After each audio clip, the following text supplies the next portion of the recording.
उस दिन पहली बार सविता नहीं रोई और उसी दिन उसकी जिंदगी बदलने लगी।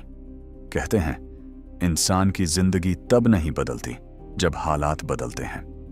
जिंदगी तब बदलती है जब इंसान खुद बदलने का फैसला करता है।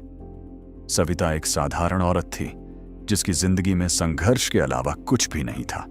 उसका एक छोटा सा घर था जिसमें वह अपने पति और अपनी एक छोटी बेटी के साथ रहती थी। उसका पति अक्सर उस पर गुस्सा करता था, छोटी छोटी बातों पर उसे ताने देता था और कहता था कि तुमसे कुछ नहीं होगा, तुम बस इस घर पर बोझ हो। सविता हर बार ये सब सुनकर चुप हो जाती थी। वह किसी से कुछ नहीं कहती थी, बस रात को अपनी बेटी के सो जाने के बाद चुपचाप रोती रहती थी। धीरे धीरे रोना उसकी आदत बन गया था। अब अगर कोई उसे कुछ भी कह देता तो उसकी आंखों में अपने आप आंसू आ जाते थे। उसकी छोटी बेटी हर रोज अपनी मां को ऐसे ही देखती थी। एक दिन जब सविता चुपचाप बैठी रो रही थी तो उसकी बेटी उसके पास आई और धीरे से बोली, मम्मी, आप हमेशा रोती क्यों हो?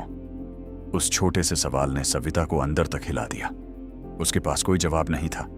उसने अपनी बेटी को गले लगा लिया, लेकिन उस दिन उसके दिल में पहली बार एक दर्द के साथ साथ एक सवाल भी उठा, क्या मैं हमेशा ऐसी ही रहूंगी? अगले दिन फिर वही हुआ। उसके पति ने उसे सबके सामने डांटा और उसका अपमान किया। पहले की तरह उसके आंखों में आंसू आने लगे, लेकिन इस बार उसने खुद को रोक लिया। उसने अपने आंसुओं को गिरने नहीं दिया। वह चुपचाप खड़ी रही, लेकिन इस बार उसकी खामोशी में कमजोरी नहीं थी, एक फैसला था। उसने उसी पल तय कर लिया कि अब वह रोकर अपनी जिंदगी बर्बाद नहीं करेगी। अब वह कुछ बदलेगी और सबसे पहले वह खुद को बदलेगी। उस दिन के बाद सविता ने रोना लगभग छोड़ दिया। उसने शिकायत करना बंद कर दिया। उसने अपने अंदर की उस डर को खत्म करने की कोशिश शुरू कर दी जो उसे हर बार कमजोर बना देता था। उसने घर घर जाकर काम करना शुरू किया। कभी बर्तन धोती, कभी सफाई करती, कभी किसी के घर खाना बनाती। काम छोटा था, लेकिन उसका इरादा बड़ा था। शुरुआत बहुत मुश्किल थी। लोग उसे ताने भी मारते थे, कुछ लोग उसे नीचा भी दिखाते थे। लेकिन अब सविता पहले वाली सविता नहीं रही थी। वह सब कुछ सुनती थी, लेकिन टूटती नहीं थी। हर दिन थोड़ा थोड़ा करके वह पैसे जोड़ने लगी। उसकी बेटी अब उसे रोते हुए नहीं, बल्कि मेहनत करते हुए देखती थी।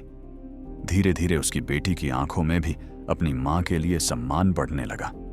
समय बीतता गया, महीनों की मेहनत सालों में बदल गई और एक दिन सविता ने अपने छोटे से सपने को हकीकत में बदल दिया। उसने अपने घर से ही एक छोटा सा टिफिन सर्विस शुरू किया। शुरुआत में केवल 2-3 लोग ही खाना लेते थे, लेकिन उसका बनाया हुआ खाना इतना अच्छा होता था कि धीरे धीरे उसके ग्राहक बढ़ते गए। अब वही सविता, जिसे लोग कभी बोझ कहते थे, अपने पैरों पर खड़ी थी। उसकी पहचान बदल चुकी थी।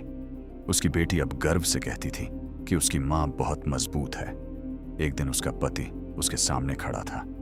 वही आदमी जो कभी उसे नीचा दिखाता था, आज उसकी आंखों में देखने की हिम्मत नहीं कर पा रहा था।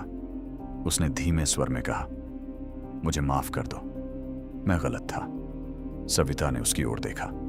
उसकी आंखों में अब आंसू नहीं थे, बल्कि आत्मविश्वास था। वह हल्का सा मुस्कुराई और बोली, मैंने तुम्हें बदलने की कोशिश नहीं की, मैंने खुद को बदल लिया। उसकी आवाज में एक सच्चाई थी, एक ताकत थी जो शब्दों से ज्यादा महसूस हो रही थी। उस दिन सविता को समझ में आ गया था कि जिंदगी तब नहीं बदलती जब हालात बदलते हैं। जिंदगी तब बदलती है जब इंसान खुद बदलने का फैसला करता है।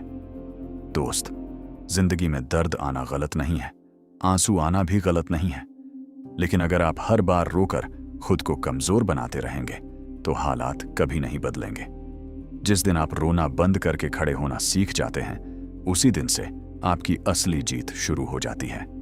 याद रखना, कभी भी खुद को कमजोर मत समझो, क्योंकि आपकी सबसे बड़ी ताकत आपके अंदर ही छुपी होती है।